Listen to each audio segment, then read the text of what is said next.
ชั่วโมงที่แล้วเนาะชั่วโมงที่แล้วยังเท่าเรื่องหนังฮะโอ้ยยังหามักสมอยู่อะไรกันชั่วโมงที่แล้วเฮียเรื่องยังอกุศลเจตสิกเอาพร้อมกันโมหะอาหิริกาอนุตตัปปะอุทธัจจะโลภะทิฏฐิมานะโทสะอิสามัจฉริยะกุกุจจะทีนะมิทธะวิจิกิจฉาอีกรอบหนึ่งโมหะอาหิริกาอนุตตัปปะอุทธัจจะโลภะทิฏฐิมานะโทสะอิสามัจฉริยะกุกุจจะทีนะมิทธะวิจิกิจฉาอีกรอบหนึ่งโมหะอาหิริกาอนุตตัปปะอุทธัจจะโลภะทิฏฐิมานะโทสะอิสามัจฉริยะกุกุจจะทีนะมิทธะวิจิกิจฉาผู้ใดชื่อได้ อยากบอกว่าชื่อได้แต่บ่กล้าบอกมันบ่มีความในใจอยู่แต่บ่กล้าบอก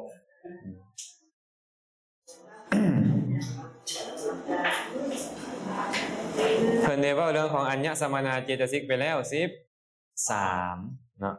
เว้าไปแล้ว13ดวงเพิ่นก็เลยมาขึ้นอกุศลอีก14อกุศลเจตสิก14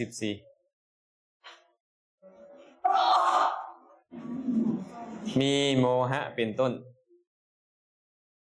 โมหะนี่แปลตามศัพท์ว่าลุ่มหลงมุหะธาตุนี่นะอารัมมณีมุยหาตีติโมโหอัญญานังอัญญานังเป็นอัญญานังความบ่ฮู้ญาณังเป็นว่าความฮู้อัญญานังเป็นว่าความบ่ฮู้เนาะได้แก่ความบ่ฮู้นั่นแหละว่าความลุ่มหลงเห็นป่ะ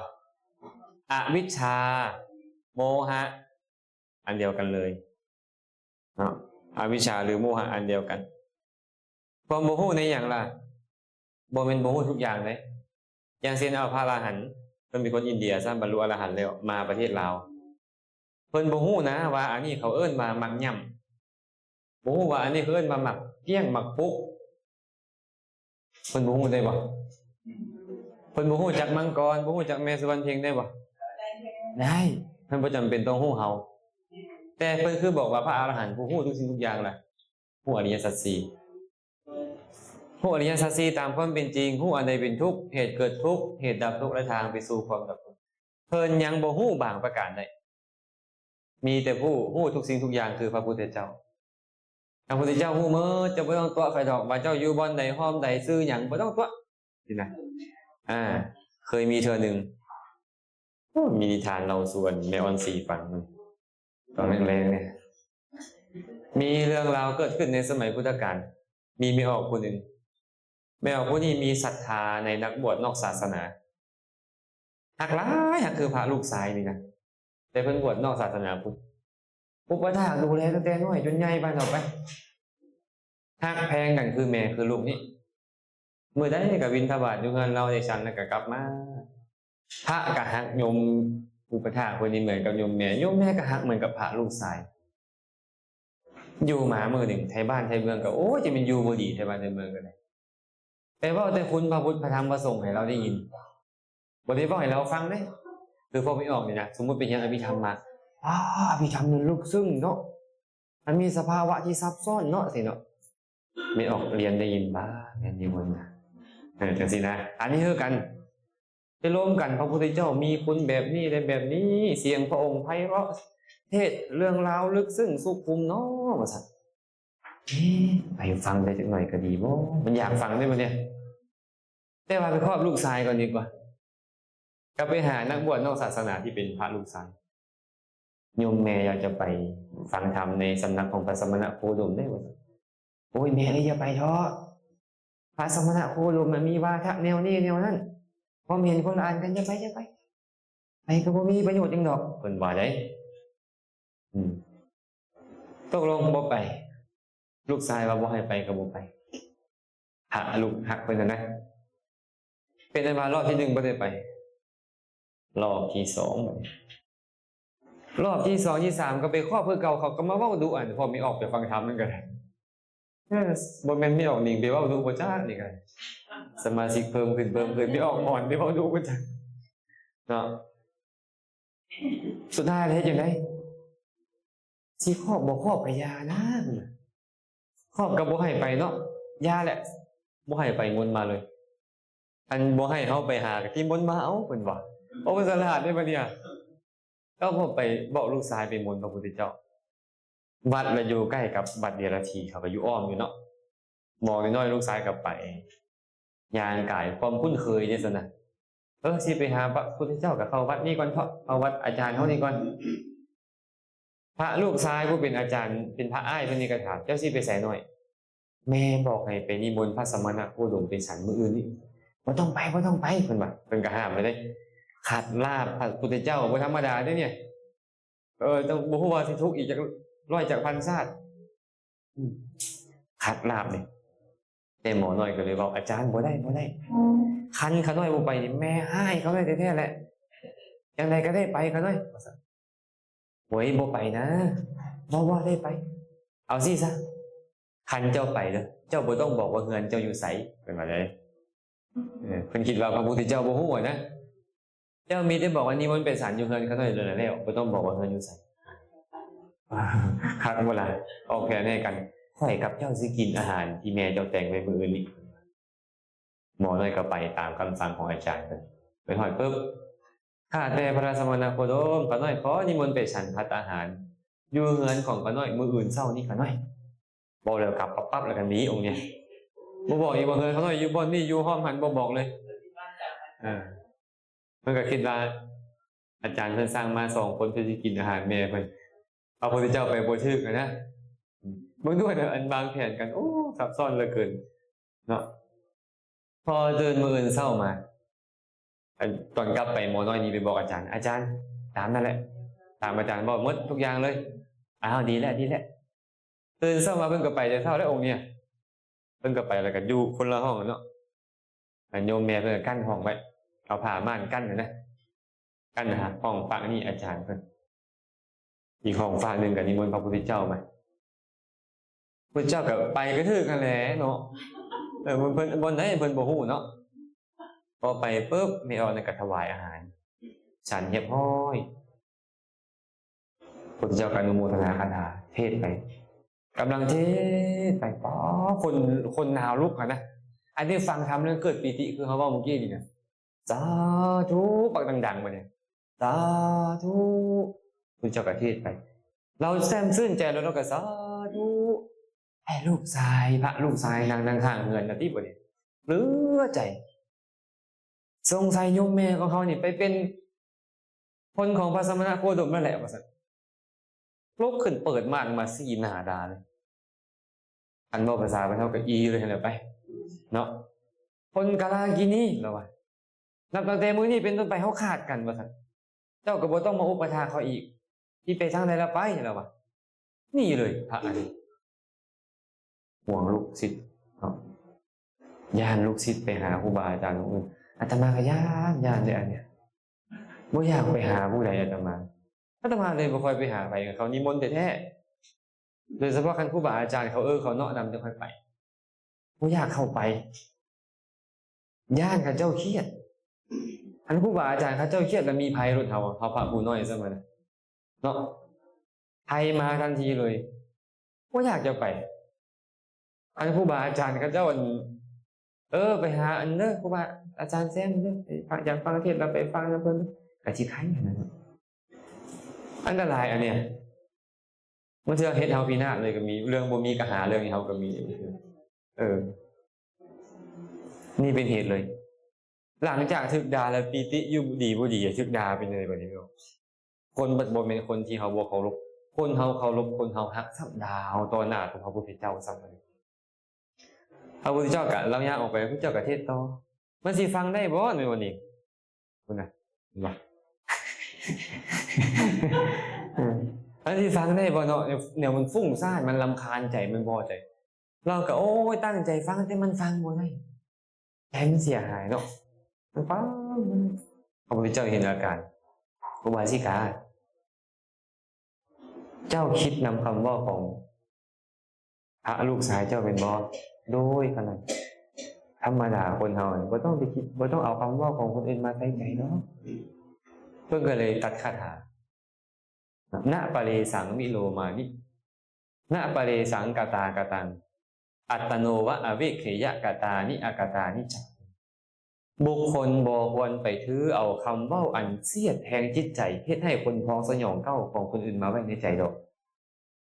บ่ควรไปซอดไปซองเบิ่งว่าผู้นี้เฮ็ดสิ่งนี้หรือบ่เฮ็ดสิ่งนี้ควรที่จะเบิ่ง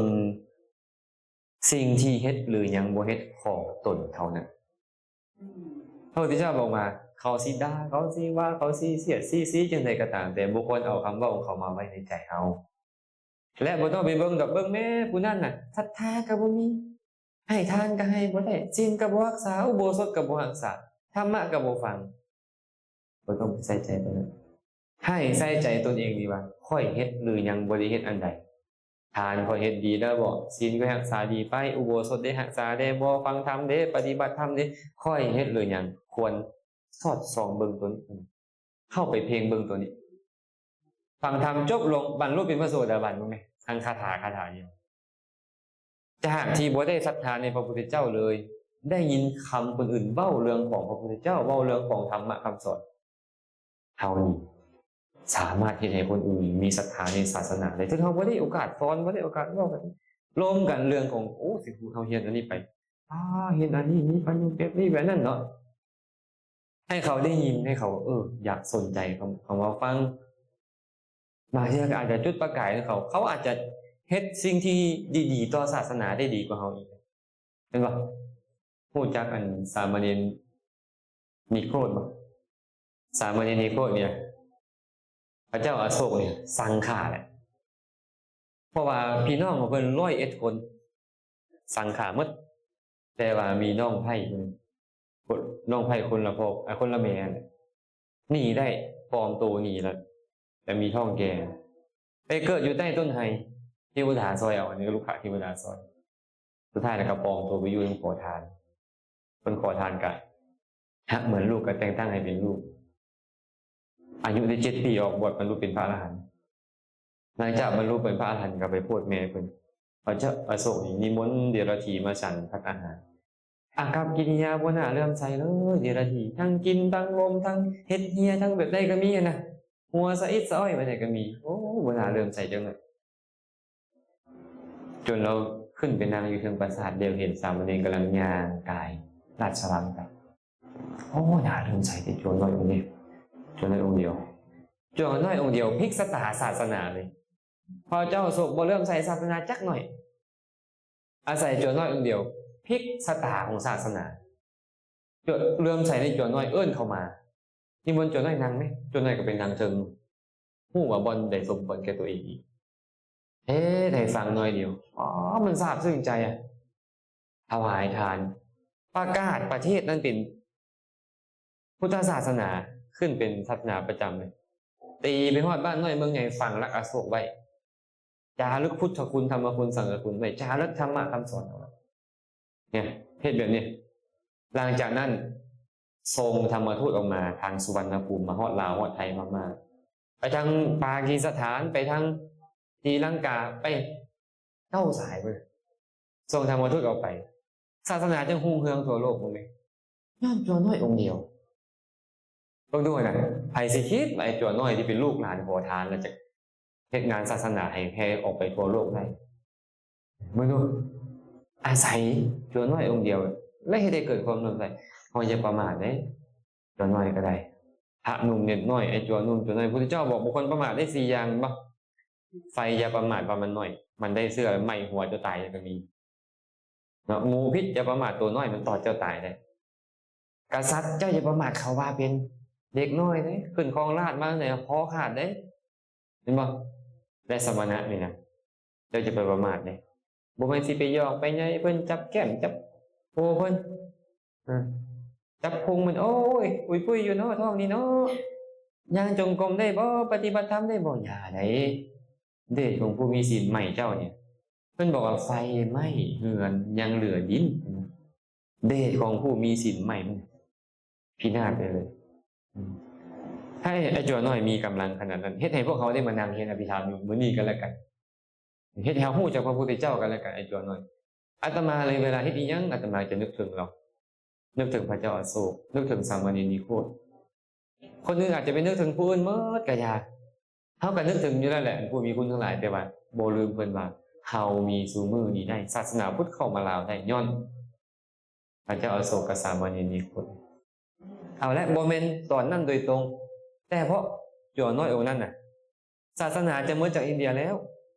แต่ว่าเรากู้ศาสนาขึ้นมาได้อาตมาวันนั้นน่ะอนุโมทนานำเราได้เนาะอันนี้เว้าให้ฟังว่าบางทีเฮาไปเว้าไปว่าให้ผู้โอ้ล้มกันแต่สิ่งที่เป็นประโยชน์คนอื่นมาได้ยินเขาก็อาจจะเข้าไปฟังธรรมเข้าไปนี่ไปนั่นได้สนทนาได้ปราศัยเขาอาจจะมีศรัทธาในศาสนาอาจจะเฮ็ดงานได้กว้างขวางกว่าพวกเฮาอีกกันเห็นบ่อาจารย์เฮาบ่ต้องประมาทได้ทุกคำเว้าคำบาของเฮานี่คือเฮาเว้าว่าในสิ่งที่เป็นประโยชน์ที่ควรโอ้ล้มกันในสิ่งที่เป็นประโยชน์เป็นควรเนาะแบบนี้อันนี้พ่อสุฟังซื่อฉะนั้นเนาะยกเรื่องราวขึ้นมาว่านี่ก็คือว่ามีแต่พระพุทธเจ้าเท่านั้นที่ฮู้ทุกสิ่งทุกอย่างฮู้หมดว่าเฮือนเจ้าอยู่บ่ได้จังได๋บ่ต้องเป็นตัวเพิ่นกันแล้วกันเห็นบ่อันนี้ประโยชน์มันเกิดขึ้นฉะนั้นโมหะนี่นะจึงบ่ได้หมายถึงว่าบ่ฮู้อันอื่นหมายถึงการบ่ฮู้อริยสัจสี่เนาะเพิ่นเลยบอกว่าโมหะนี่นะเพราะมีความหมายว่าหลงในอารมณ์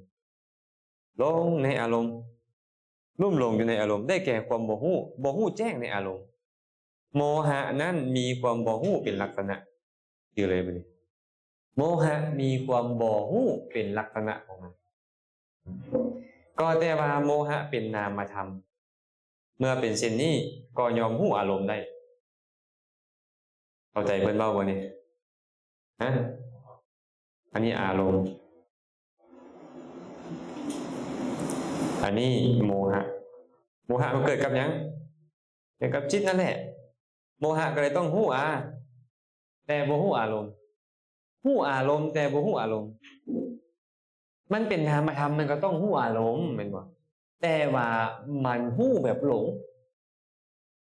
งในอารมณ์บ่ฮู้ความจริงว่าบ่เที่ยงเป็นทุกข์เป็นอนัตตาอีหยังแต่ว่ามันก็ตอนมันเห็นรูปมันก็หลงนั่นแหละหลงในอารมณ์นั่นแหละมันฟังเสียงมันก็หลงในอารมณ์คือเสียงนั่นมันดมกลิ่นมันก็หลงเนาะแต่ว่าตัวดมแท้ๆบ่เป็นมันเด้มันบ่เคยดมกลิ่นมันบ่เคยชิมรสชาติมันบ่เคยได้สัมผัสแต่ว่าเมื่อมีการเห็นแล้วมันจึงเกิดขึ้นเพราะมีจักขุวิญญาณไปเห็นมันก็เลยหลงในอารมณ์เมื่อมีการฟังแล้วโสตวิญญาณเฮ็ดหน้าที่ฟังแต่มันก็มาฮู้มันบ่เอิ้นว่าหลงบ่เอิ้นว่าเห็นบ่เอิ้นได้ฟังเอิ้นว่าฮู้เนาะมันจะบ่เฮ็ดหน้าที่เห็นบ่เฮ็ดหน้าที่ฟังเฮ็ดหน้าที่ฮู้มันฮู้อารมณ์ใดชื่อว่ามันหลงในอารมณ์นั้นไอ้โมหะเนี่ยหลงแบบว่ามันต้องอยู่ตลอดไปมันซุกต้องอยู่ตลอดไปถ้าพวกนี้ซุกปุ๊บนี่พออยู่บ่ได้แล้วนะหรือว่าทุกข์นี่มันจะอยู่ตลอดไปเนี่ยกับโอเคแต่ว่าทุกข์มันจะเกิดขึ้นพวกนี้แล้วมันก็ดับไปแม่นมันบ่เห็นความบ่เที่ยงบ่เห็นความเป็นทุกข์บ่เห็นความเป็นอนัตตาของอารมณ์ที่มันเข้าไปเห็นพอมีอย่างเกิดขึ้นนึงก็เสื้อได้เสื้อว่าขาดตัวตายเลยอันนั้นก็ลงได้เห็นบ่อันระเบิดผีชีพอ่ะลงเสื้อก่อนเบื้องต้นน่ะศรัทธาเกิดขึ้นแล้วก็ลงเหมือนลงในอารมณ์นั่นน่ะมิจฉาทิฏฐิกับครอบงำมีต่างหากจิกน้อยๆนึงผีชีพก็ได้แม่นบ่เอาระเบิดแล่นเข้าไปหาหมู่ระเบิดตูมตายไปอยู่กับพระเจ้าไปในความลุ่มหลงที่เขามีอยู่ถามว่าเขาบ่ฮู้บ่ก็เฮ็ดนั่นเขาฮู้เขาเฮ็ดน่ะแต่ฮู้แบบใดแบบหลงฮู้แบบบ่ฮู้เป็นจังได๋ฮู้อารมณ์แต่บ่ฮู้ความจริงของอารมณ์เนาะเมื่อมันเป็นนามธรรมมันก็ต้องฮู้อารมณ์มีแต่รูปธรรมที่บ่ฮู้อารมณ์นั่นบ่บัณฑิตก็ควรฮู้ว่าโมหะนั้นได้ชื่อว่าฮู้อารมณ์ก็เพียงแต่ว่าชื่อเอาอารมณ์ได้เท่านั้นบ่ฮู้ความจริงในอารมณ์นั้นและการบ่ฮู้ความจริงในอารมณ์ของโมหะอย่าเห็นว่าเป็นเส้นเดียวกันกับการบ่ฮู้ความจริงของจิตประเภทญาณวิปยุตซึ่งบ่มีโทษไอ้บ่ฮู้ตัวนี้เจ้าจะไปเว้าเหมือนกับมหากุศลญาณวิปยุต มหากิริยาญาณวิปยุตเจ้าอย่าไปเข้าใจไว้นั่นในคนละเรื่องได้คนละเรื่องก็แต่ว่าเป็นการบ่ฮู้ความจริงด้วยสภาวะที่ลุ่มหลงของตนเองการลุ่มหลงนั่นแหละเอิ้นว่าบ่ฮู้ความจริงของเพิ่นนะเพราะว่าสภาวะที่ลุ่มหลงแห่งโมหะยอมปิดบังความจริงที่ควรฮู้ในอารมณ์นั้นบ่ให้ปรากฏเป็นเหตุให้บุคคลบ่แทงตลอดสภาวะของอารมณ์ตามความเป็นจริงได้เป็นมูลแห่งอกุศลธรรมอันชั่วร้ายทุกอย่างเลยเจ้าคิดบ่ดีเว้าบ่ดีเฮ็ดบ่ดีทั้งหมดนี่แหละหัวโปใหญ่มันน่ะเป็นเหมือนกับแม่อีหยังกับอันโตนเที่ยนะเที่ยของพวกอีหยังนะมันจะมีแม่ราชาของมันน่ะบ่มันเป็นตัวคือตัวนอนนี่นะแม่เพี่มันบอกนางพญามันอะไรนี่แหละนางพญาของมัน ว่านี่จะเกิดตัวก่อนแล้วไปดูฟ้าตามหมดเลยบ่สัมปยุตตธรรมอย่าลืมดิว่าเกิดพร้อมจิตดับพร้อมจิตเนาะแต่ว่าโมหะมันเกิดในจิตดวงใดโทสะก็สามารถเกิดได้แต่บ่แม่นทั้งหมดเพราะโทสะมีแค่2 ดวงในโทสะ2 ดวงนั่นก็เลยมีทั้งโทสะมีทั้งโมหะมีมูล2โทสะน่ะย้อนมีสิ่งมาปิดบังความจริงเจ้าจึงโกรธแต่บ่แม่นว่าโมหะเกิดก่อนมันจังโกรธบ่แม่นโมหะก็เฮ็ดหน้าที่หลงมันก็เฮ็ดหน้าที่โกรธในขณะเดียวกันนั่น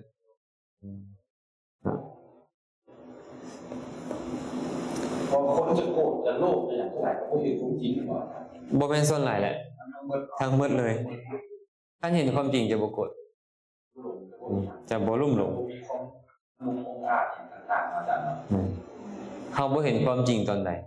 เฮาก็โกรธเฮาก็โลภโลดเชื่อว่าความจริงที่อยู่ตลอดไปทุกข์ไปจากท่านเลยมาจากเนาะจนบางคนแบบฆ่าตัวตายเป็นปัจจัยให้มีการเฮ็ดแบบนั้นนะเพิ่นเลยบอกว่าเป็นมูลของอกุศลอันชั่วร้ายทุกอย่างจึงเป็นธรรมที่มีโทษโมหะเกิดขึ้นกับบุคคลใดยอมเฮ็ดบุคคลนั้นให้เป็นคนมืดบอดอยู่ในคัมภีร์อังคุตรนิกายอิกานิบาตพระพุทธเจ้าบอกว่าภิกษุทั้งหลายราคะโทสะโมหะเป็นข้าศึกในภายในเป็นโจรในภายในเป็นนักฆ่าในภายในเป็นอมิตรในภายในนะเพื่อนก็เลยบอกว่าราคะโทสะพร้อมทั้งโมหะนี่นะเกิดขึ้นตอนใดย่อมบ่ฮู้อัดย่อมบ่เห็นธรรมคนที่ถูกโมหะครอบครำและบ่ฮู้อัดบ่เห็นธรรมยังดอกโมหะเกิดขึ้นตอนใดความมืดตื้อย่อมเกิดขึ้นตอนนั้นจะบ่เห็นเนาะอันทางไปสู่สุคติโลกสวรรค์อีหยังกันโมหะเกิดขึ้นน่ะบ่มีทางเนาะโมหะอันบุคคลใดถอนได้แล้วอันไว้ถอนต้องถอนด้วยอย่างโมหะเนี่ยอรหัตตมรรคอันอรหัตตมรรคถอนได้จะเป็นเหมือนกับตาลยอดด้วนบ่เนี่ยงอกงามบ่ได้แหละหรือเหมือนกับตาลรุดออกจากขั้วจะให้มันเจริญต่อไปบ่ได้มีแต่สิไปเป็นต้นใหม่หรือเหมือนกับหยาดน้ำบ่ข้างถึงใบบัวกิเลสมันมีกับคนอื่นอยู่เพิ่นก็ใช้ชีวิตกับคนอื่นแต่ว่าบ่ติดแล้วแบบนี้เนาะ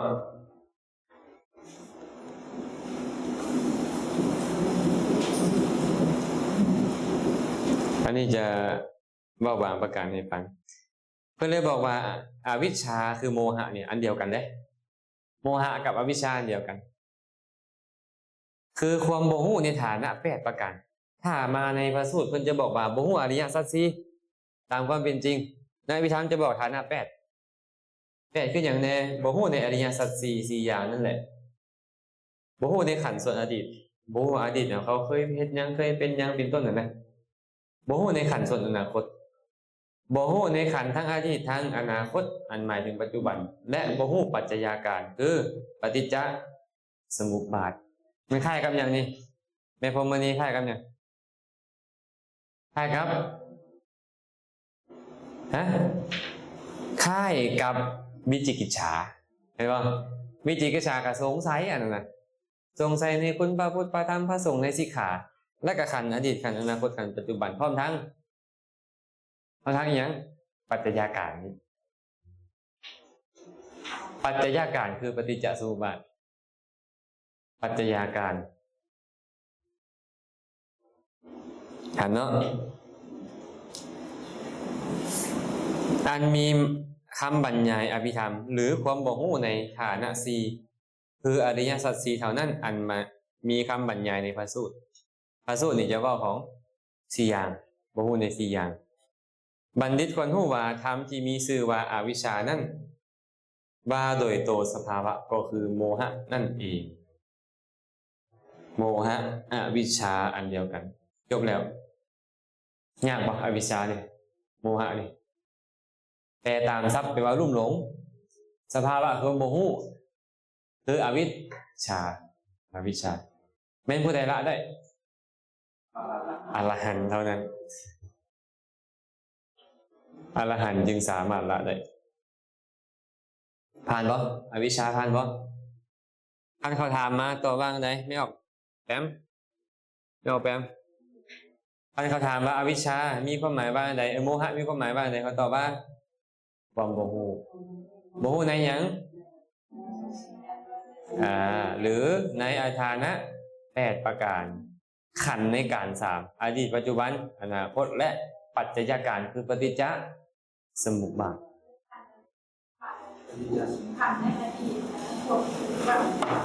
ขันธ์ในอดีตก็คือนี่แหละขันธ์5นั่นแหละในอนาคตเฮากับบ่ฮู้อดีตเฮากับบ่ฮู้ปัจจุบันนี่ก็ยังบ่ฮู้ว่ามันบ่เที่ยงเป็นทุกข์เป็นอนัตตาอยู่อดีตก็ค่อยลูกค่อยหลานค่อยทรัพย์สมบัติค่อยอนาคตก็ยังค่อยคือเก่าอยู่มันบ่ฮู้ตามความเป็นจริงว่ามันบ่แม่นค่อยบ่แม่นเจ้าอีหยังนั้นมันบ่เที่ยงเป็นทุกข์เป็นอนัตตาอยู่ของมันอยู่แบบนี้สุดท้ายปัจจัยการมาปฏิจจสมุปบาทอวิชชาเป็นปัจจัยจึงมีสังขารสังขารเป็นปัจจัยจึงมีวิญญาณวิญญาณเป็นปัจจัยจึงมีนามรูปเป็นต้น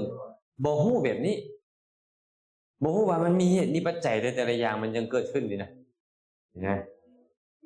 ก็ได้รับสเปยที่ได้เห็นที่เป็นยอดแบบนี้ที่มาก่อนมีตาขึ้นมาได้เพิ่งเห็นที่จะบอกแบบเฮ้ยตอนนี้เป็นหมอนะความจริงมันคือตาก็เป็นรูปใช่ไหมความคิดก็เป็นนามเราบ่เห็นว่ามันเป็นนามเป็นรูปอีหยังเห็นว่ามันเที่ยงจังซี่นะบ่เห็นว่ามันบ่เที่ยงเป็นทุกข์เป็นต้นจบนะมาเบิ่งอหิริกะบัดนี้อหิริกะนะหิริกะอหิริกะนั่นแหละอหิริกะมีคำอธิบายว่านะหิริยตินะรัชตีติอหิริโกปุคโลวาธรรมะสมูโหอหิริกัสสะภาโวอหิริกังตเทวะอหิริกังบุคคลหรือประชุมธรรมชื่อว่าอหิริกะเพราะมีความหมายว่าบ่ละอายคือบ่รังเกียจบ่รังเกียจหยังล่ะบ่รังเกียจต่อบาปทุจริตมีกายทุจริตเป็นต้นภาวะแห่งอหิริกะชื่อว่าอหิริกะความเป็นบุคคลผู้บ่ละอายหรือความเป็นประชุมธรรมที่บ่ละอายอหิริกะนั่นเองเป็นอหิริกะมีการลบตัวหนึ่งที่โดยลบกะอักษรไปสรุปง่ายๆคือผู้บ่มีความละอายต่อความชั่วหรือสภาพธรรมที่บ่ละอายต่อความชั่วเอิ้นว่าอหิริกะอหิริกะตรงกันข้ามกับหิริหิริแปลว่าละอายอหิริกะแปลว่าบ่ละอายบ่ละอายซัวบ่เก่งกลัวต่อบาปหยังเลยเพิ่นนี่นะผ่านเนาะเวลามันมาคู่กันกับอโนตตัปปะมาเบิ่งอโนตตัปปะก่อนอโนตตัปปะมีคำอธิบายว่านะโอตตัปปติติอโนตตัปปังธรรมชาติอย่างหนึ่งชื่อว่าอโนตตัปปะเพราะว่าบ่ย่านกลัวคือบ่ย่านกลัวต่อบาปทุจริตบ่แม่นบ่ย่านกลัวเหมือนโจรนะโจรมันก็ย่านกลัวอยู่นะย่านกลัวถูกจับไอ้มันเคยคมซัวซั่นน่ะคนละเรื่องเด้คนละเรื่อง อันนี้มันสะดุ้งนะอาการที่สะดุ้งคือบ่อยากก็คือมันบ่สะดุ้งมันบ่สะดุ้งต่อความชั่วนะมันยินดีในการเฮ็ดความชั่วอยู่เสื้อขาดเสื้อนั่นก็แบบ ขาขาวอยู่บ่ ด้วยกินออกมาขอไปปาเลยเบรกเลย แสดงว่าบ่ละอายต่อการฆ่าชีวิตสัตว์อื่นการฆ่าชีวิตสัตว์อื่นเป็นความดีวะแสดงว่าเขาบ่มีอหิริกะโอ้ยุงกัดเนาะ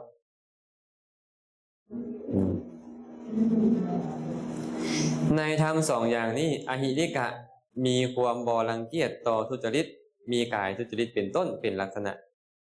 เหมือนหมูที่บ่รังเกียจต่ออุจจาระฉะนั้นมันสั่งอุจจาระบ่หมูเนี่ยเฮาเหม็นมันหอมคนซัวคือกันครับเฮ็ดความซัวนี่พอดีใจได้เขาได้เฮ็ดเหมือนกับของหวานไปเฮานี่ล่ะฮะเฮาก็เฮ็ดอยู่ติ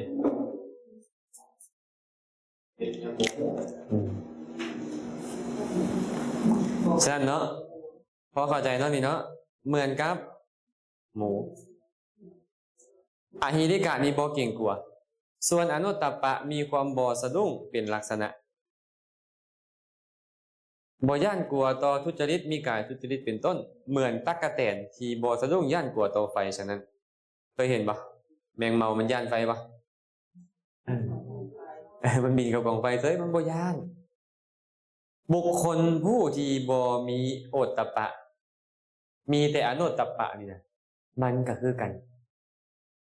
เมื่ออนุตตัปปะเกิดขึ้นแล้วมันก็เป็นปัจจัยให้เฮาเนี่ยบ่เห็นโทษของสิ่งที่เฮาเฮ็ดนะก็เหมือนกับแมงเมามันบ่เห็นโทษของไฟมันลุยเข้าไปหาเบิ่งแม่อาคันเฮาบ่เห็นโทษของมันลักขโมยประพฤติผิดในกามบ่ตัวดื่มน้ำเมาการสิซอเสียดการด่าว่าการบ่เรื่องราวเพ้อเจ้อหรืออะไรเฮาเฮ็ดได้หมดย้อนหยังเฮาบ่เห็นโทษมันเฮาก็เลยบ่ย้านหรืออีกอุปมาหนึ่งเหมือนกับเด็กน้อยมีบ่เด็กน้อยมันกลับแล้วบ่อย่างน้อยบ่นี่พูดนั่นน่ะผิด เหมือนกับเขาเอางูพิษวางไว้ในบ่ออุจจาระที่เต็มไปด้วยอุจจาระมีเด็กน้อยคนหนึ่งยืนมือเข้าไปในหลุมพูดนั้นถามว่าเด็กน้อยนี่เป็นอย่างที่ยืนเข้าไปบ่รังเกียจต่ออุจจาระเป็นบ่และบ่ย่านกลัวต่องูพิษฉันใดคนจะเฮ็ดความชั่วก็คืออหิริกะนี่นะมันเกิดขึ้นเฮ็ดให้ตัวเองบ่ละอายต่อความชั่วและอนุตตัปปะเฮ็ดให้ตัวเองนี่บ่เก่งกลัวต่อผลของความชั่วนั้นผลของความชั่วเป็นจังไดถูกคนอื่นตำหนิติเตียนถูกจองจำถูกด่าว่าเป็นต้นแม่นบ่หลังจากแต่กายทำลายแล้วยังเขาจะอบายทุกขติวินิบาตนรกแต่เขาบ่ย่านกลัวไปแล้วเมื่ออนุตตัปปะเกิดขึ้นแล้วมันจะบ่ย่านกลัวโมหะเป็นละลาย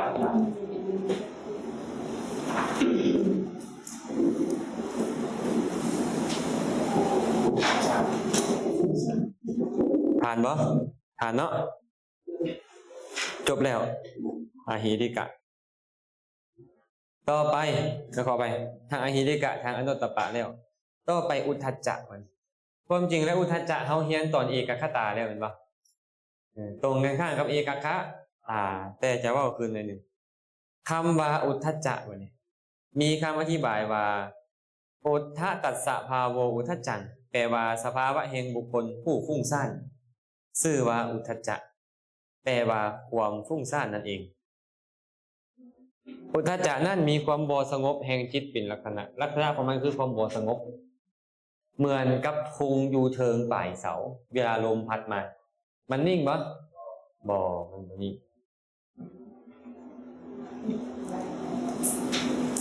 เหมือนโยนก้อนหินหรือท่อนไม้เข้าไปในกล่องขี้เถ้ามันกับฟุ้งขึ้นมาเป็นปะเพราะก้อนหินที่บุคคลโยนไต่นั่น ก็คำว่าความบ่สงบนี้ได้แก่ภาวะที่จิตบ่หยุดนิ่งนั่นแหละจิตมันบ่หยุดนิ่งเปรียบเสมือนพื้นทุงแม้ว่าบ่ละลงจากเสาทุงไปเพราะกำลังของเสือกที่ผูกไว้ก็บ่อาจหยุดนิ่งที่เสานั้นได้เพราะกำลังของลมที่พัดมาใส่ถึงเขาจะฮู้อันนี้อยู่ฮู้ว่าข่อยโกรธเขาอยู่ขออภัยฮู้ว่าข่อยเนี่ยโลภอยู่โกรธอยู่หลงอยู่ก็ตามฮู้ในอารมณ์ที่เขาโกรธโลภโกรธหลงอะไรฮู้ในอารมณ์อยู่มันก็คือเอาฟุ้งซ่านมันซัดสายมันบ่เฮ็ดให้จิตเฮานิ่งแต่ก็บ่นิ่งในอารมณ์นั่นแหละ ข้างนอกเดี๋ยวหู้โลกเขาฟุ้งซ่านออกมาหรือว่าข้างนอกแบบหู้แล้วเขาโกรธเขาฟุ้งซ่านออกมาบ่คันเฮาฮู้ว่าเฮาโกรธสติมันก็สิว่ามาตอนนั้นกุศลเกิดขึ้นฟุ้งซ่านแล้วบ่ฟุ้งซ่านเดี๋ยวมันก็กลับไปอีกฟุ้งซ่านอีกเดี๋ยวเฮาฮู้มันก็ออกมาอีกมันก็เป็นปกติของมันแบบนั้น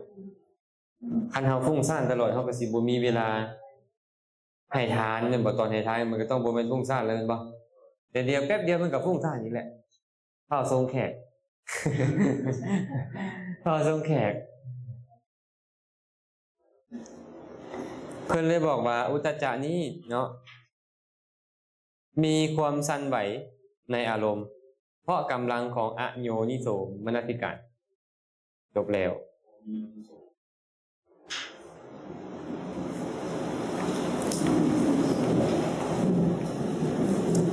คันเบิ่งในตัวสรุปกันง่ายแล้ว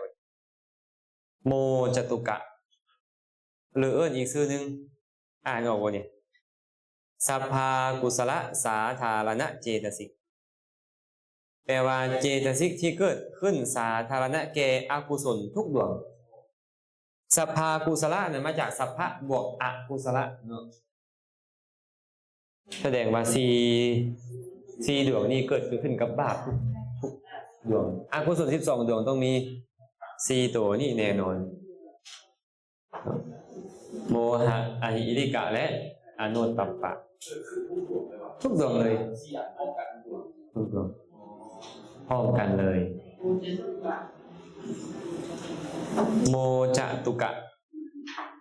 หรืออีกชื่อหนึ่งว่าสัพพากุศลสาธารณเจตสิกแปลว่าเจตสิกที่สาธารณะแก่อกุศลทุกดวงอกุศลมีเท่าใดไม่ออกสั้นอกุศลมีเท่าใดโอ้บ่หลงมื้อเนี่ยนึกว่า14เป็นเจตสิกเด้อบ่แม่นอกุศลจิตแต่ว่าถ้าเขาที่เป็นอกุศลถามไปเลยว่าคนตอนนี้ผมพูดเนี่ยว่าคนโคราชเนี่ยสามารถถามไปเลยไม่บอกเลยบ่แม่นนั่นในขณะที่มันเกิดขึ้นมันบ่ยากและเพื่อการเพื่อให้เกิดขึ้นอีกนะอาจารย์เพื่อให้ก้าวหน้าเนาะที่มันเกิดไปแล้วพูดแล้วมันเกิดไปแล้วถ้ามาถามเองแสดงว่าที่นี่เคยต้องพูดบางอย่างพวกเห็นอย่างเป็นพวกจิตหรือว่ากำลังมันเป็นลังเลสงสัยเลยมันเป็นลังเลสงสัยเลยแต่เขาก็สามารถเข้าใจได้ว่าเมื่อกี้เขาหลงตอนเขาใส่ใจว่าเมื่อกี้นี่เขาหลงนะพิจารณาเห็นจิตในจิตได้จะพูดว่าบู๊อย่างนั้นเพื่อให้มันเกิดอีกนะอาจารย์ว่าบู๊ในอารมณ์นั่นแหละในอารมณ์ที่เจ้ากำลังปราลบอย่างอยู่ตอนนั้นเจ้าโมโหในโมโหความจริงของสิ่งนั้นในขณะที่เจ้าหู้อยู่นั่นโมโหในขณะที่หู้อย่างเช่นเราเห็นเบิงเตะบานนี่เขาโมโหตอนนั้นอหิริกะมันก็เกิดขึ้นอนุตตปปะมันก็เกิดขึ้นอุทธัจจะมันก็เกิดขึ้นอวิชชาก็เกิดขึ้นแต่เขาจะบอกว่าเขาโมโหบ่อันเดียวเบิงเตะบานนี่มันหู้แต่หู้แบบโมโหเจ้ามาปุ๊บเอ้าเมื่อกี้นี่เขาตัณหาเกิดขึ้นเลยอวิชชามันครอบงำวิธีเขาหลงในอารมณ์ได้ดิตอนมาพิจารณานี่นาแบบนี้เอิ้นมาธรรมวิจยะได้ทันมาโอ้แมนหรือว่าแมนเนาะอันนี้สงสัยมันจะขัดมันจะคนละอันอย่างโอ้ที่หลงอย่างแล้วที่หลงไปอารมณ์โลภเนาะตอนมันพูดครับก็คือโอ้คือหลงไปที่เคยไปพวกกินหัวได้บ้างพออะไรแล้วกินพูดนะกรรมฐานตัวโสดนะ การได้การบริหารเนี่ยถือว่าดีเนาะถือว่าจะยังไงเนาะโมหะคืออย่างนี้ความหลงคือความบ่ฮู้หยังบ่ฮู้ในธรรม8ประการมีอริยสัจ4เป็นอาหิริกะบ่เนี่ยความบ่ละอายบาปเหมือนกับหยังเหมือนกับเด็กน้อยบ่ละอายต่ออุจจาระอนุตตัปปะเด้ความบ่เก่งกลัวเหมือนกับหยังแมงเมาบ่เก่งกลัวต่อไฟอุทธัจจะก็คือความฟุ้งซ่านเหมือนกับพุงอยู่เทิงปลายเสาและถึกลมพัดเป็นบ่ง่ายบ่เฮ็ดยังไงบ่เฮ็ดพี่ถามง่ายบ่ยาก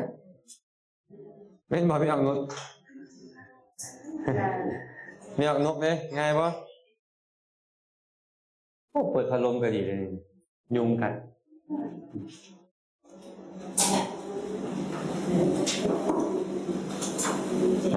ได้มันไรหนึ่งไม่หนึ่งทันบ่มีผู้บ่ทันบ่นี่ที่โตนี่แม่เรียนทันอยู่เนาะ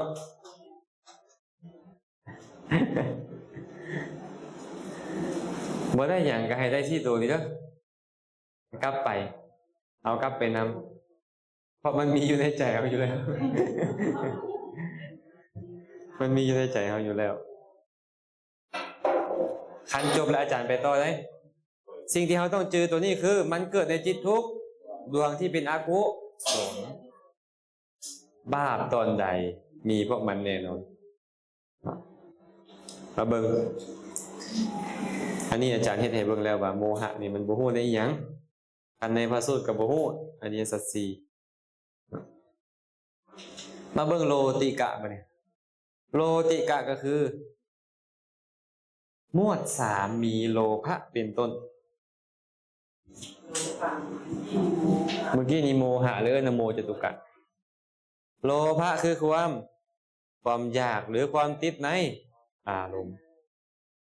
ชิดชิเดความเห็นผิดเนาะมานะก็คือความถือโตในฐานะ7หรือ9แต่ว่าไปเบิ่งกันคำอธิบายของตัวนี้ก่อนมาเบิ่งโลภะคืออีหยังโลภะนี่ลุพทิติโลโภอ่านออกบ่เนี่ยลุพติติโลโภแปลว่าสภาวธรรมอย่างหนึ่งชื่อว่าโลภะเพราะมีความหมายว่ายากความยากนั่นแหละเอิ้นว่าโลภะอยากเห็นรูปอยากฟังเสียงอยากดมกลิ่นอยากชิมรสชาติอยากได้นี่อยากได้นั่นอยากได้วัดเด้แม่นสิโอ้โลภคือกัน อยากได้วัดก็คือกันแต่ว่าได้มาแล้วเฮ็ดหยังกุศลได้มาแล้วมันจะเป็นกุศลเนาะสรุปว่าอยากเนาะโลภะนั่นแหละมีความติดข้องในอารมณ์เป็นลักษณะเหมือนลิงติดตังเคยได้ยินลิงติดตังเขาก็เอาตังไปใส่ต้นไม้ไว้ไอ้ลิงมันกะมือที่ส่วนอย่างแหละ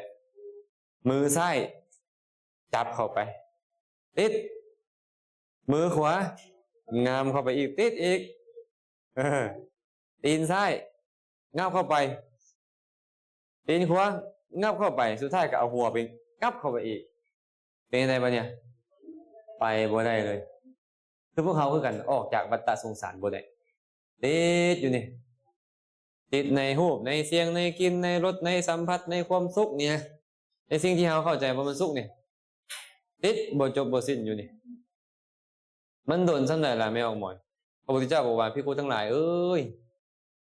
สังสารวัฏ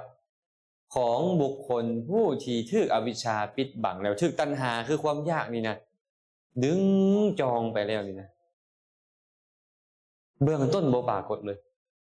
ขนาดพระพุทธเจ้าสร้างสมบารมีที่อสงไขยยิ่งได้แสนกับยังเฮงแล้วนี่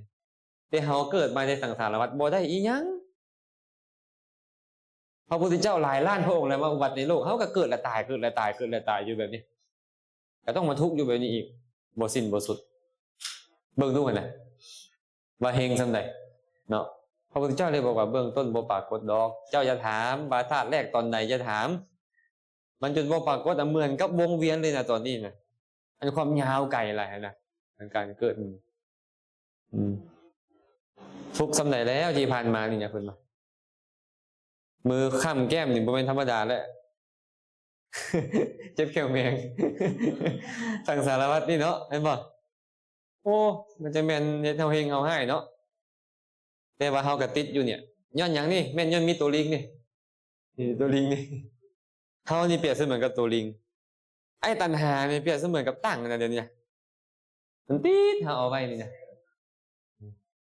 มันติดเฮาเอาไว้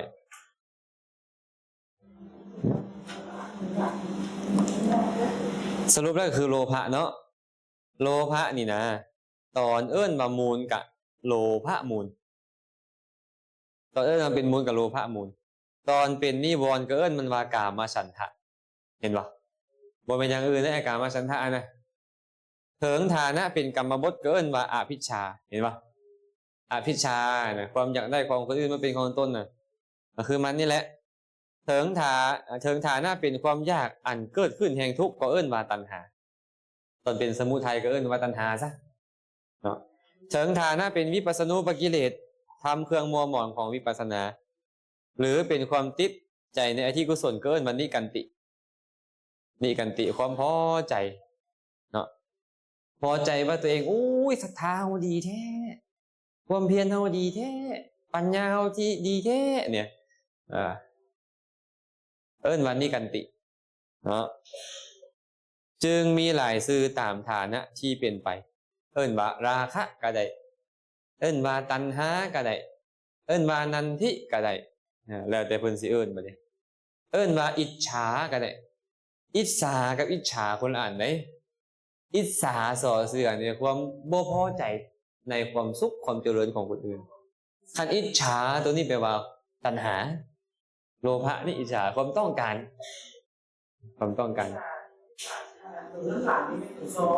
ตัวสอชิงอิจฉาตัวสอตัวนี้คันอิจฉาบ่พอใจในทรัพย์หมู่ละอิจฉาตัวนี้อันนี้อิจฉา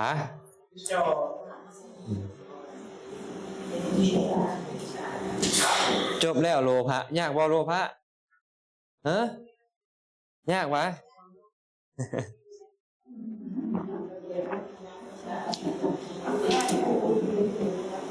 ยากบ่ยากดอกเฮามีอยู่ตลอดมันเกิดขึ้นกับเฮาตลอด ผู้เมื่อขึ้นมาก็มีแล้วอยากกินน้ำดิ อยากได้ทุกอย่างนั่นแหละไปอยากได้ทุกอย่างพอใจในอันไหนเห็นหลานเล่นเล่นพอใจโลภะอีกแล้วคันยินดีนำเขาว่าขอ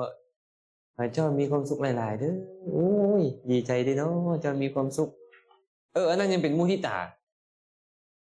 แต่มันบ่ได้ต่างกันหลายได้ดิเด้มันบ่ได้ต่างกันหลายต่างแต่ว่าสภาพหนึ่งปล่อยสภาพหนึ่งหยุดเคยได้ยินคำว่าเมตตาปะเมตตาเป็นอย่างเมตตา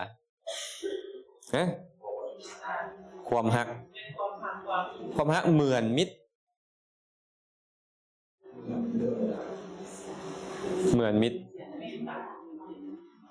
นะเมตตาความฮักเหมือนมิตรนี่นะมิตรนี่ย่อมน้อมนำแต่สิ่งที่ดีๆเข้าไปหามิตรฉันไหนเห็นบ่เวลาเมตตาเกิดขึ้นก็น้อมนำแต่สิ่งที่ดีๆเข้าไปหาบุคคลอื่นๆเช่นเดียวกันแต่เมตตานี่มันเป็นบุญความฮักนี่นะความฮักที่เมตตานี่เป็นบุญแต่ว่าความฮักของเฮาซุมื้อเป็นหยังล่ะตัณหาความฮักของเฮานี่นะตัณหาอยากครอบครอง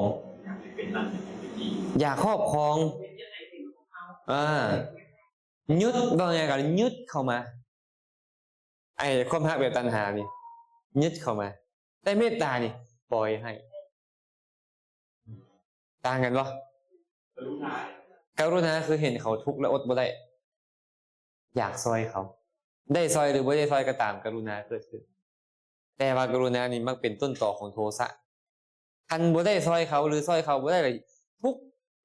ไอ้โทสะมาบัดนี้โทสะมาความอยากซอยเหลือคนอื่นให้พ้นจากทุกข์ชื่อว่ากรุณาเดี๋ยวเราจะได้เห็นตัวไปยูโสภณะเนาะตอนนี้เอาตัณหาก่อนตัณหาทิฏฐิป่ะเนี่ยทิฏฐินี่ห้างแปลตามศัพท์มันคือความเห็นแล้วล่ะมันบ่เคยเป็นอย่างอื่นได้ความเห็นทิฏฐิแปลว่าความเห็นต่างแต่ว่าเขากำลังเรียนเรื่องอย่างนี้อกุศลความเห็นในอกุศลถูกหรือผิดถึงบอกว่ามิจฉาเขาก็พูดเลยมันมากับมิจฉาเป็นคำกลางๆหมายถึงสัมมาทิฏฐิก็ได้หมายถึงมิจฉาทิฏฐิก็ได้ไอ้คำว่าทิฏฐิซื่อๆเนาะดังได้กล่าวแล้วในปริเฉดที่หนึ่งตอนบาด้วยโลภะมูลจิตก็แต่ว่าคำว่าทิฏฐินี้เมื่อมาในอธิการแห่งอกุศลก็นับว่าเป็นอกุศลเจตสิกอย่างหนึ่งบัณฑิตก็ยอมเข้าใจได้ว่าท่านหมายเอามิจฉาทิฏฐิเท่านั้นในพรหมชาราสูตรนี่นะพระพุทธเจ้าตัดมิจฉาทิฏฐิไว้62อย่างไปอ่านเพิ่มมาเด้ออันนี้เด้อทิฏฐิ62นะเกี่ยวกับอัตตาและโลกก็ทิฏฐิ62อย่างนั้นสามารถรวมย่อไว้10อย่างคืออย่างโลกยั่งยืนโลกบ่ยั่งยืนโลกมีที่สุดโลกบ่มีที่สุดชีพคืออัตภาพก็อันนั้นสรีระก็อันนั้น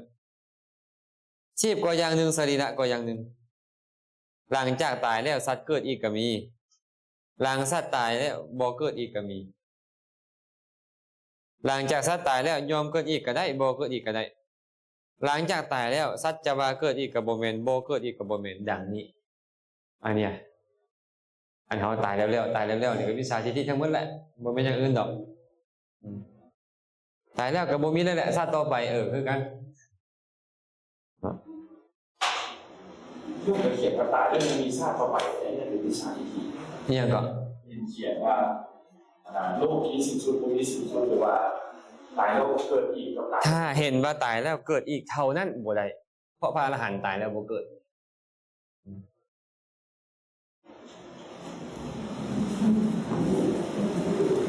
บางคนเขาได้ฌาน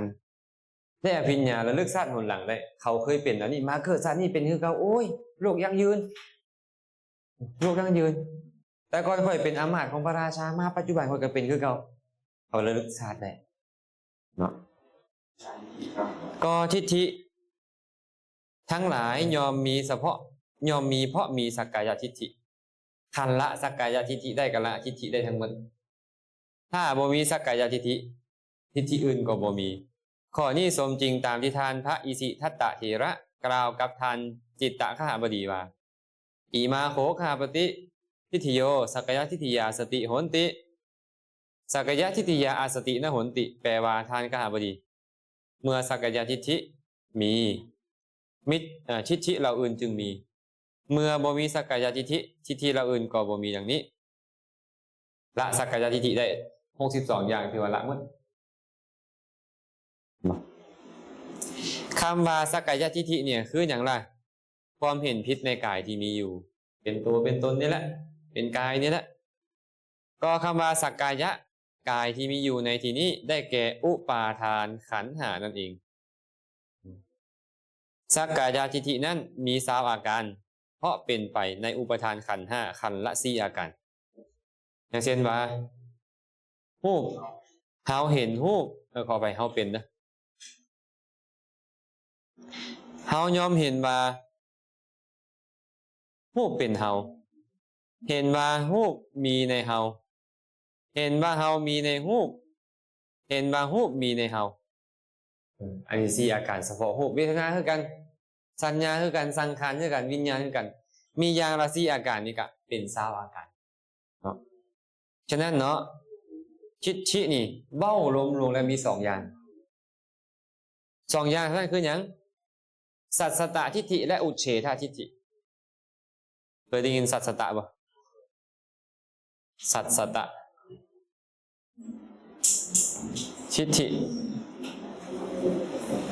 กับอุเฉท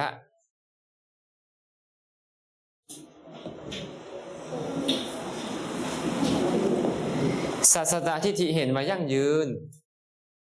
โดยเฉพาะพวกพรหมที่มีอายุยืนสินะเห็นว่ายั่งยืนเพราะเขามีอายุหลายกับข้างว่ะโอ้ยยังไงนี่ดูเนาะ สตาร์ทมันยังยืนอาจารย์ สัสสตะแปลว่าเห็นว่ายั่งยืนเห็นว่า พวกผมนี่เวลาเขาอายุยืนเขาเลยเห็นว่าบ่ตายจังเทื่อสินะเนาะคนเขาก็เลยมีความเห็นแบบนี้คือกันอุเฉททิฏฐิแปลว่าเห็นว่าขาดศูนย์เพิ่นนี่ตายแล้วสองอย่างนี้ทั้งหมดนะบ่เกินสองอย่างนี้เพิ่นเนาะหรือจะสรุปเป็นอย่างเดียวก็ได้นะคือสักกายทิฏฐินั่นเวลาโสดาบันละอย่างเอาคือบ่ละสัสสตทิฏฐิบ่ละอุเฉททิฏฐิคือละสักกายทิฏฐิเพิ่นก็บอกแล้วเมื่อกี้เนี่ยว่าละสักกายทิฏฐิได้ซื้อว่าละทิฏฐิได้ทั้งหมดเห็นบ่ในไอ้สังโยชน์เบื้องต่ำ3นี่นะมีอย่างใดสักกายทิฏฐิวิจิกิจฉาและอย่างอีกสีลัพพตะ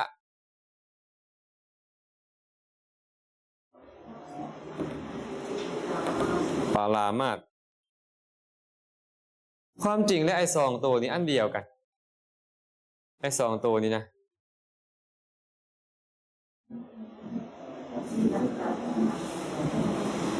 สีลัพพตะปารามาสกับมิจฉาทิฏฐินั่นแหละ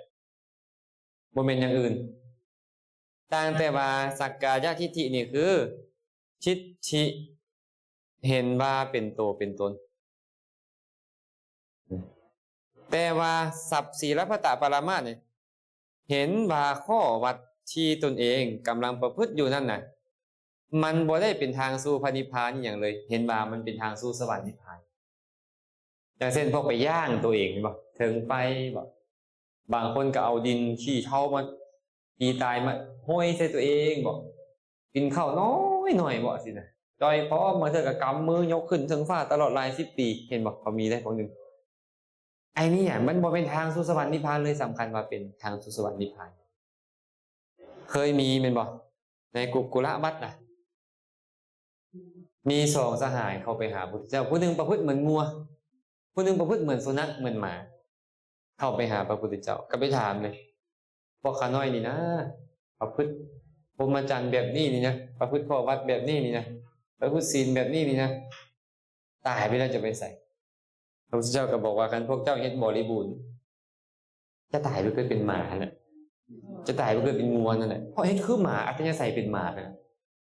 ก็จะไปเกิดเป็นหมาก็จะไปเกิดเป็นงัวนะคันเฮ็ดบ่บริบูรณ์ตายไปแล้วจะไปนรกขักบ่ล่ะบ่เนี่ยสลัดเร็วนั่นเวลาจะกินน้ำก็เอาลิ้นไปเลียแล้วเอาคือหมานี่เวลาจะนั่งจะนอนใส่เอาตีนไปเฮียเวลาทายอุจจาระปัสสาวะยกขาขึ้นข้างนึงแล้วก็เฮ็ดเลยประพฤติเหมือนสุนัขเหมือนหมาเลยมันงัวมันควรเลยอยู่กินแบบนั้นนี่เอิ้นว่าแม่นี่เอิ้นว่าสีลัพพตะปรามาส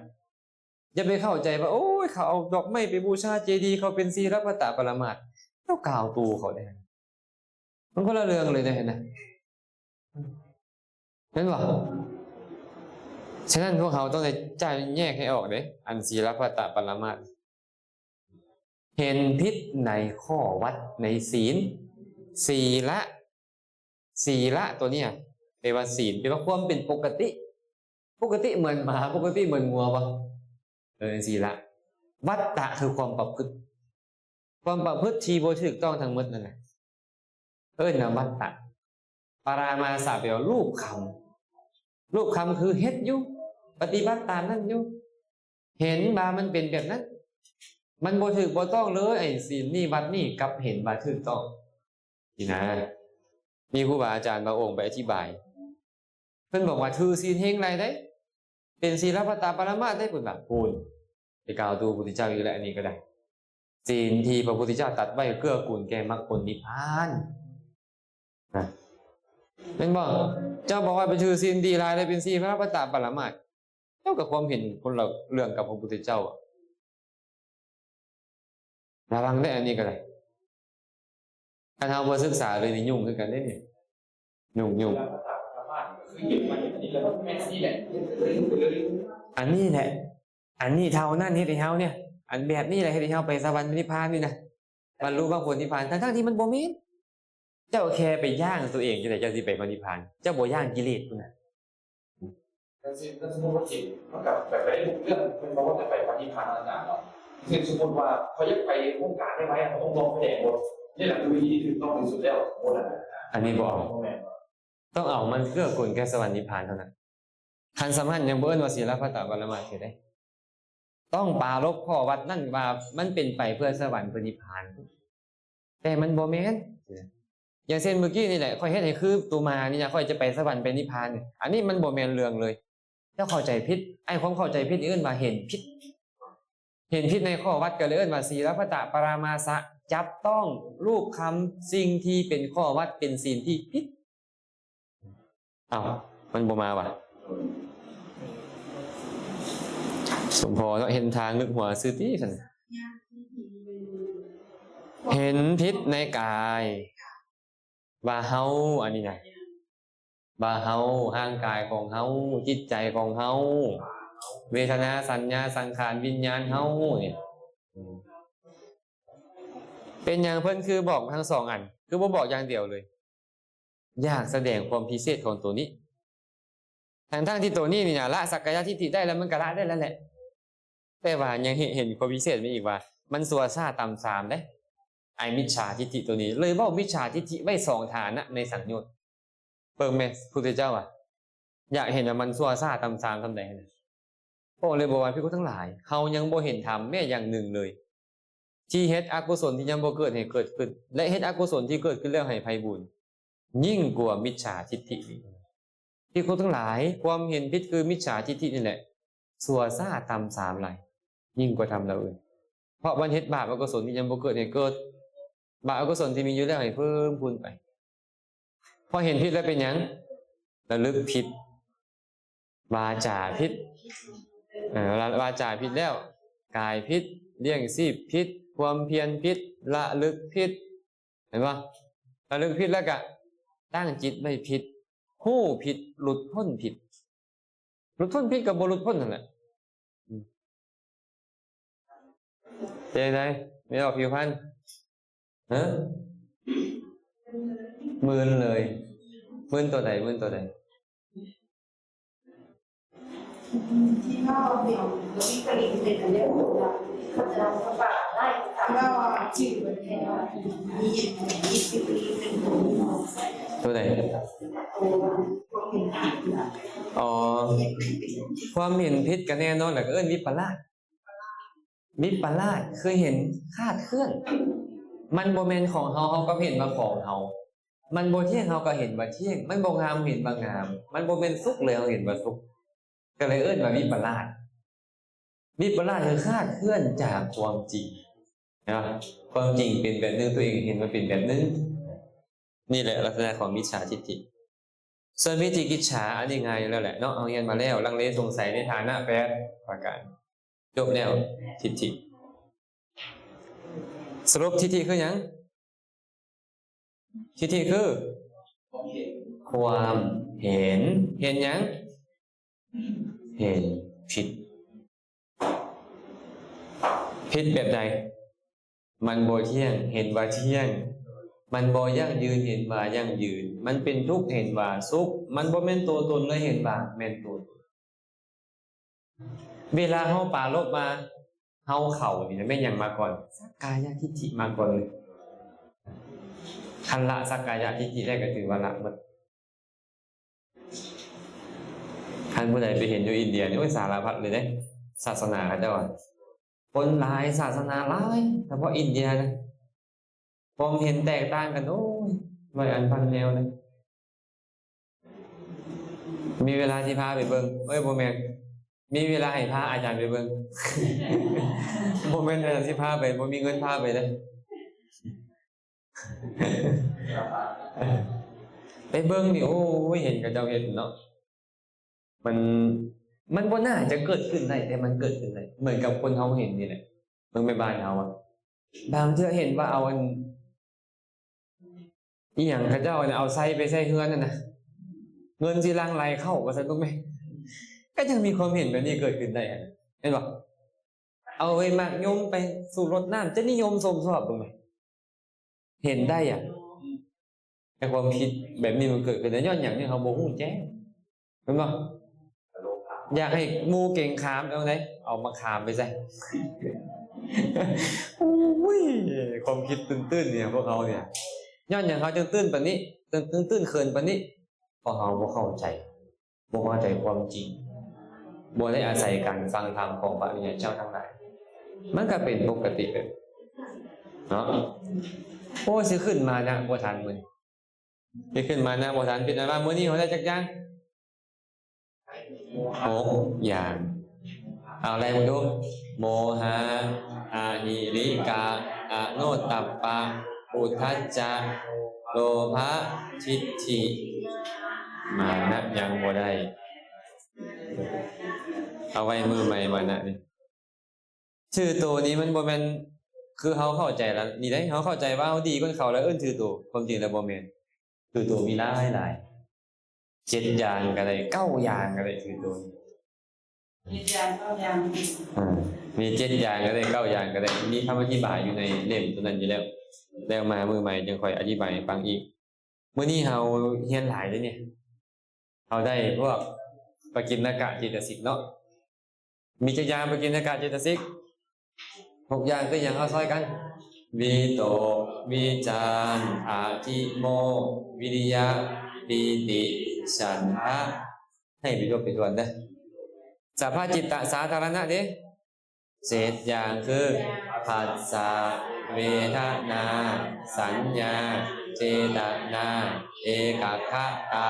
ชีวิตอินทรีย์มนสิการท่านเราเว้าจนฮอดจบอกุศลเลยได้บ่นี่ตั้งแต่อัญญสวนาจบอกุศลเลย27อย่างอยู่ได้บ่เอาเราเบิ่งผัสสะเวทนาสัญญาเจตนาเอกคตาชีวิตอินทรีย์มนสิการวิโตวิจารอาทิโมวิริยะปีติฉันทะโมหะอาหิริกะอโนตตัปปะอุทธัจจะโลภะทิฏฐิมานะโทสะอิสามัจฉริยะกุกุจจะทีนะมิทธะวิจิกิจฉาเกือบแล้วเกือบได้ว่าเป็นอย่างเนาะมื้อใหม่จะค่อยมาต่อมื้อนี้เมื่อเวลาแล้วเนาะอนุโมทนาบุญนำทุกคนทุกท่าน